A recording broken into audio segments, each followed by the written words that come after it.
Thank you so much for joining us. And we will now request participants of room number 1 to kindly share their perspectives on the first two subtopics of the first part of the book.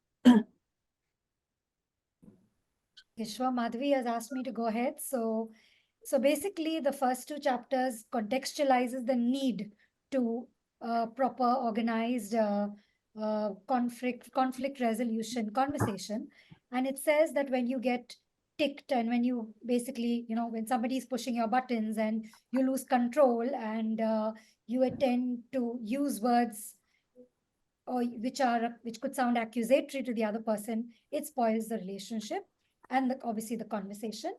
And so words they say that should be avoided are always, like you always do this, you never do this, because that's an accusation.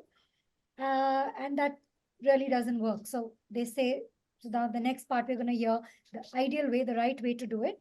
But just to build on this, because if you are accusing or saying to the other person that uh, they have done you wrong, you're not acknowledging where they're coming from, their viewpoint, and you're just only concerned with your feeling and emotion and how you perceived it. So, Madhvi, would you like to add something?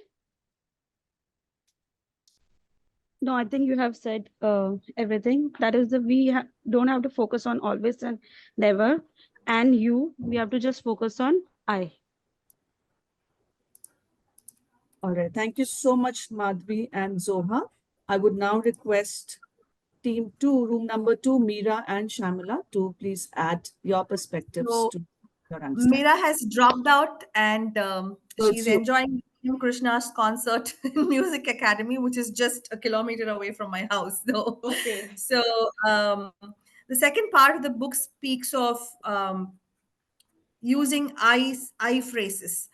Always, when we are looking at resolving conflicts, the best way to start a conversation or open a conversation is to start with an I statement, and that will make the conversation more constructive, and it also subtly puts across, though we are not at the wrong, it subtly puts across to the other person a very superficial message of how hurt you are. Like, to say you hurt me, it sounds very different from saying I was hurt when you said whatever you said. So, or it upset me, or I felt a little let down, or something like that. So when we start with an I statement, most of the times it works. But we also had a disagreement here where sometimes it puts us in it makes us play victim. So it does not have to necessarily make us play a victim by making us, like, I am hurt, I am feeling bad, I'm feeling sorry for this happening and all of that.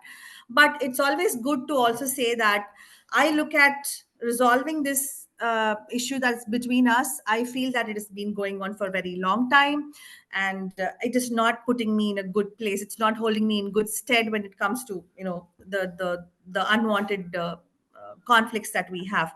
So I would choose statements like these rather than saying I'm hurt or I'm feeling bad and all of that, where I don't want to put myself in a low light.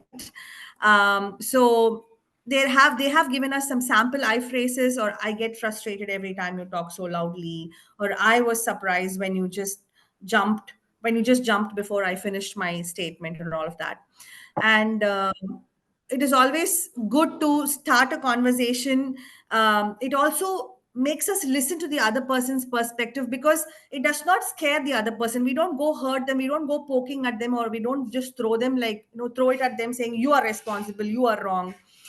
Rather saying that I would like to resolve it, I would like to lend a friendship hand to go over this issue. So that is one thing. And we have phrases of apology. So when we apologize to a person, it does not mean that we are wrong. Saying sorry. That is ours. I think yours was understanding. Yours was phrases of understanding. Oh, we finished that as well. I understand. हमारा है हमारा है. apology or compromise हमारा है. Vaishnavi will speak now. Vaishnavi, Yes. go ahead. Okay, Oh, so one moment, 1 minute. Let me just give the finishing Let statement. Shamala finish. Ah, Yes. ah. So, a phrase of understanding also lets us empathize with the other person. It allows us to step into the other person's shoes for a moment and then look at things from their perspective, because we may have a different understanding of the situation when we put ourselves in the other person's shoes. So, understanding is very important, and how we understand how to go with a productive conversation, how to listen, and how to actually listen, and how to empathize is what this segment of the book all talks in detail about. Over to the next team. Thank you. Thank you, Shamla. I think I would like to add here to Shamla saying that the moment we start using I phrases rather than you, the other person does not get very defensive. You know, it Yes. comes from a standpoint of, okay, we are in this together and I would like to resolve this conflict rather than a blame game. All right, thank you very much for that. I would now like room number 3, which is Baduli and Vaishnavi, to please add to the conversation. okay, so the author gives two sets basically. First one is phrases for apology. Second one is phrases for compromise. Both of which are to acknowledge and address conflicts or disagreements that might happen. So the first one in phrases for apology, apologizing is not just a way of acknowledging the disagreement, but it also sort of emphasizes that you are committed to maintaining the relationship or the friendship and amicability, and it also resolves the issue hopefully. uh, the author also gives certain phrases which can express that you are being understanding and you have a desire to resolve the conflict, such as I'm sorry if I am overly sensitive, and I apologize if I misunderstood your intent. It's basically taking the blame and not trying to be passive aggressive about it, or shoving the blame onto someone else. And you're being perceptive about the other person's point of view also. So this can, diffuse the anger or tension that might have escalated, and also reduce the pride and ego factor. The second part was phrases of compromise. So compromising in any group situation is also a crucial aspect, even in leadership roles. So your aim should be to find a common ground and reach a mutually agreeable decision to the maximum extent. And it involves being flexible, listening to the other person's point of view completely, and a willingness to be perceptive about the other person's perspective even if you don't necessarily agree with it. And it can also lead to fair negotiation and cooperation with the other party. So phrases like let's talk this over and find a suitable compromise, or why don't we each state our viewpoints and find common ground, they can demonstrate open conversations and help both the parties to hear each one out and enhance a more collaborative approach and resolve the conflict. Here, I just want to add one thing, that whenever we have to have a conversation with the person with whom we are having conflict, timing is very important. Okay, so that's why you have to ask the person when it will be a good time to talk. Okay, so don't sleep over it, or don't just hide it under the carpet, but have a conversation about it and look at the timing. Ask the person, when can you talk? Thank you, And Ashika. apologizing is basically taking ownership of or taking responsibility towards dissolving the conflict. It's just my idea. Absolutely, absolutely. Also, just to add on, apology and compromise come from a space where you're confident about yourself, and it's not about an ego. It's about here's a conflict, and I'm part of this conflict, whether I like it or not. So it is my responsibility, accountability, and duty to ensure that I play my role in the resolution. That's how I look at it. There is a phrase, a very popular phrase in Tamil cinema, which says மன்னிக்கிறவன் மனுஷன் மன்னிப்பு கேட்கிறவன் பெரிய மனுஷன், which means the one who seeks one who forgives is a human, the one who seeks apology is a bigger, greater human. So this was spoken by the superstar Rajinikanth, and it's a very famous saying in the South here. They Thank say, you. don't they say to err is human, to forgive divine? Yeah. Right? All right. Moving on to room number 4. There was Debatri and me. Debatri, would you like to say something? Sure. So after understanding and after apologizing and initiating that compromise, we come to the resolution part. We have to bring everybody together to the same point, to that common ground, and there will be still a few diverging voices, some multiple voices, some people who may not agree. So there are some phrases we can use at this point to first of all accept and highlight that I'm happy that we could resolve this. I'm glad that we have a common understanding and a solution that we all agree upon, and to seek out those further discussions. Maybe we can ask, how do you feel about the situation? Do we need to talk about something more, to have that open space to also not sweep diverging voices under the carpet? And then if we do have certain opposition voice counterpoints, maybe it's good to go over the agreed consensus, and then maybe make them see why that's a better solution, and a general solution which is agreed upon by the majority of the people in the room. And then again, highlight that perhaps this is something which we all have agreed upon. Does it seem agreeable to you now? Nita, would you like to take it?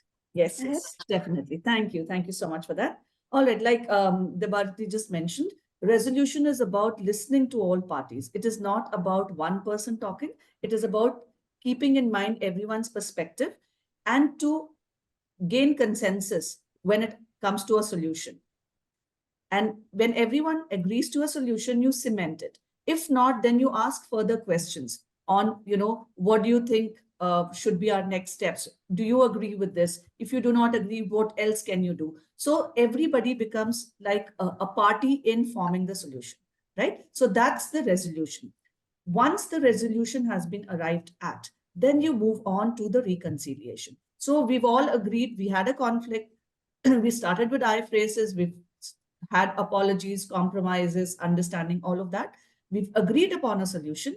Now you cement it by making the person feel like a partner. So I value your relationship. I'm so glad we talked about this. And I'm sure in the future, this will not impact, these trivial things will not impact our relationship. So once a solution has been arrived at, it is imperative that we kind of cement it by the reconciliation, where everybody kind of says nice things and everybody feels happy about it, of the solution that we've all arrived at. So reconciliation and what was the other R? I forgot. Resolution. You arrive at a resolution and then you reconcile to the resolution, so that there is no going back to the conflict. Everybody agrees on it and they reconcile to it. So that's the fourth room, R&R. And the final room, right way and why this works. Preeti and I'm not sure who else was in that room. I was there. Yeah. Okay, Satvik, yes, you want to take it? please No, go you ahead. can. Yeah, okay, I can take it, no problem. So when we started reading, it was already a situation where Kate and Emma were, as a person, I have been putting them, two people having some problem.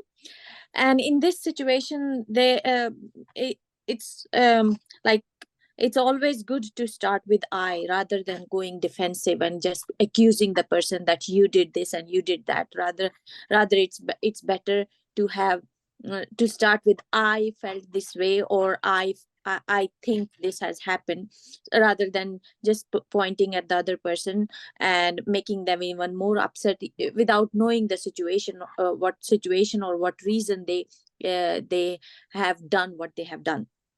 So that was one thing that one can solve this solution, this any problem, by putting yourself into that situation rather than accusing. Then second one was like, then talking it out. Like communication is the most important, as everyone has been talking, and that communication should be like, person should be open minded, ready to take in any like whatever the other person says, and be open minded to take some kind of a blame if there is, because probably the person doesn't know what they are doing. So in this situation, apologizing, first of all, looking at others perspective. The best phrase that I like from here is like, why don't we start looking at from each other's perspective. And that was the best thing that I thought, because now both of them will be a role reversal, and then they will look at each other's situation and solve it. And again, yeah, as understanding each other, compromising a bit, because if no one compromises, nothing is going to work. And also resolution and reconciliation are uh, the things that we should be keeping in mind while communicating why we are upset. All right. Thank you so much, Preeti. Is there anybody else who would like to add to whatever we've discussed? Yeah, actually, I now see the relevance of this last two chapters which we read, because as you started with the I phrase, understanding, apology, compromise, resolution, and reconciliation through this scenario between Kate and Emma. So actually, what has happened is that Kate has given a presentation and she has not been able to finish the presentation, but Emma interrupted her, and then Kate was thrown off track. So that upset Kate. But then instead of making the matter worse, she thought that I should first talk it out to Emma and try to resolve it. Means just understand. So when she talked, she used all these steps. She started with saying that I was upset because you interrupted me, and then she also used the understanding thing, saying that I know that you didn't did it purposely to upset me, like that she started. So that was the understanding it. And then so when she said like that, she had prepared herself that what will be the different scenarios, how the conversation will go, means what will Emma say to that. So Emma said that it is such a small thing, silly thing, and like that. So she was prepared for that. So she said that it may be small for you, trivial for you, but it is not for me. And then therefore I would like to talk, and if you have some time, so it was a compromise thing, so that we'll go and we will talk it out and we'll try to resolve. And then she said that why it was upset, because she said that you could have talked later on, I was not able to complete because you interrupted me, I was not able to go through the presentation, and I was thrown off track, so it hampered my presentation that way. And then Emma also said that she put in her why she did it. She said that I thought that I have to voice my opinion because I didn't agree with you. And then Kate, it was with Kate to say why she said that you could have waited. But then Emma went back and connected to the earlier thing which had happened with her. She said that earlier during such a presentation, I wanted to say something, but I waited patiently for the presentation to finish so that I can voice my opinion. But then the topic went somewhere else and I was not able to say anything. So now I thought that I have to say it. So that's why they were able to try to understand why each of them is behaving this way. So that is what Preeti said, na? Try to understand each other's viewpoint, why they are behaving this way. And then Kate tried to resolve it, saying that, okay, so what we will do is that in future, when we have like this presentation, you will not cut me in between. And after I finish my conversation, I will allow for anyone who wants to speak on it. And then they agreed. And then Kate said that she would the reconciliation thing, that she doesn't want this thing, the discussion, to affect their relationship. And then she values the relationship that she has with Emma. So in future, if anything happens, that they can always talk it out. So it ended with reconciliation. So I can see all the steps which the author has mentioned, which the different groups have said, how it has gone into this example. So I was able to relate it now. I know. I really like the way you got into the heads of both those characters and brought out what each one of them felt. So thank you so much, everyone. I would like to say something. Yes, go ahead. Somehow, I thought, because I've not joined the earlier sessions that you've had, I read the whole book. So this thought struck my head because the author has given the case study of an initial way that a particular situation has happened, maybe negative. So Ashika, I'm just saying, as a leader in any school, I think we could have these as case studies, the actual scenarios, and use it in a session, maybe with the teachers, if they can come up with better ideas, which actually what Shazin said, which happened later on of an optimum situation. So maybe they can come up with those kind of thoughts. And it's a beautiful book, the whole book. There are so many situations. And thank you for this, making us read this. I think Zoha wants to say something. Please go ahead, Zoha. Yeah, so I'm just thinking, because the examples we explored in the parts that we've read, we're talking about the trigger being somebody having said something or done something which has, received a response which is, a little disproportionate. But I was just trying to play, being a little critical and think of situations where it could be the situation which causes the conflict, where just you being given a role where somebody is now answerable to you, could create a conflict. And then I'm wondering whether these strategies would really work. I think as a leader, where I'm handling about 60 odd teachers, I think if we understand this whole process of and understanding an apology and compromise, we can tweak it to the situation. Right? We may find various situations of different kinds of conflicts. But if we understand the premise, the basic model that, don't do this, don't start with a you, people will get defensive. Like Ashika mentioned, look at the time has to be good. If the person is already having a bad day, you trying to resolve a conflict won't work, right? So I think it's a combination. This book gives us various strategies which we can tweak to various circumstances. And I've also read this book, and if you go further down the book, it also talks about various kinds of people. I think that's the very interesting part of it. Ashika, it's a great. Yes. We'll come to it. And you can slot yourself into one of those. Absolutely. And All how right. you handle situations. Right. Madhvi, you want to say something?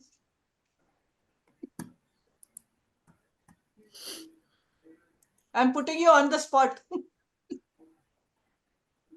No, I enjoyed this discussion and I'm looking forward to read more. As Ms. Neelu already said that there are various, circumstances which happen, and then so I'm looking forward for that. Okay. Yeah, especially when Neelu talked about that there are different kinds of people. So it really helps Right. to know what type of person they are and from where they are coming from. So Correct. maybe they are not looking at it through your perspective, right? They are looking at it in a different way. So, but looking at it differently need not mean that the person is entirely wrong. Maybe some part will be there which will be correct. So you can start with saying how we always say, where we were also given training when you write the report card. So when I was a PYP teacher, I was told you always begin by writing the positive thing about the student, what you have Sandwich done well, feedback. and then Sandwich go feedback. to how you can improve. Yeah, so that way we try to be a little more understanding and open-minded, how it was shared earlier in the meeting also. We need to first work on ourselves first, then we think about how the other people should work, because normally it happens like that. No, you also say, do to others as you want them to do to you. So I can see a relation over here. Also, I think it's not about the person. It's about that situation, about that Situation. conflict. Yes. You don't, relate it to a person. So I The think going situation and forward, how you react, because of the person, the reaction is different, ma'am. So that's why I was saying from where the person comes from, because even though you don't mean to offend them, they become offensive. They are insecure. There are people like that. You're not actually going to poke them, but still they think as it is a poke. Yes, absolutely. I think They have whistles. a lot of strategies. I love that. That's a customized. poke. Yeah, because This is actually prior you're saying in knowledge a coming good out, way. right? Sometimes Prior experience. ma'am, I have experienced it in my banking industry. My own friend, because she was doing something wrong, the way she was dealing with, I was trying to make her understand, and my language was also like that. But when we had some misunderstanding, the first thing she said was, "You always insult me." She said that way. That means what? She is insecure. Now that's why she's taking it that way. Why would I insult my friend? Then I thought that I am just breaking my head on the wall. So it's of no use. Yes. So And I that's said, why this, okay. this Yeah. book Then you talks apologize. kind Then of you people. apologize and then you compromise. Then I said that I'm very sorry if you felt like that, because I never meant it that way. Because you're a friend, I can see because of your behavior how others are behaving with you. So that's why I said it. If you think that it is me insulting you and me taunting you, then sorry, I will not do it. I will leave you to yourself. Then afterwards, don't say that I am not a good friend, because I didn't say. I think it's going to be very interesting as we read the book, because it does talk about our tone, our body language, Correct. all of that. So I think we'll have a lot of fun while reading this. But yes, it was a great session, and thank you so much, everyone, for joining.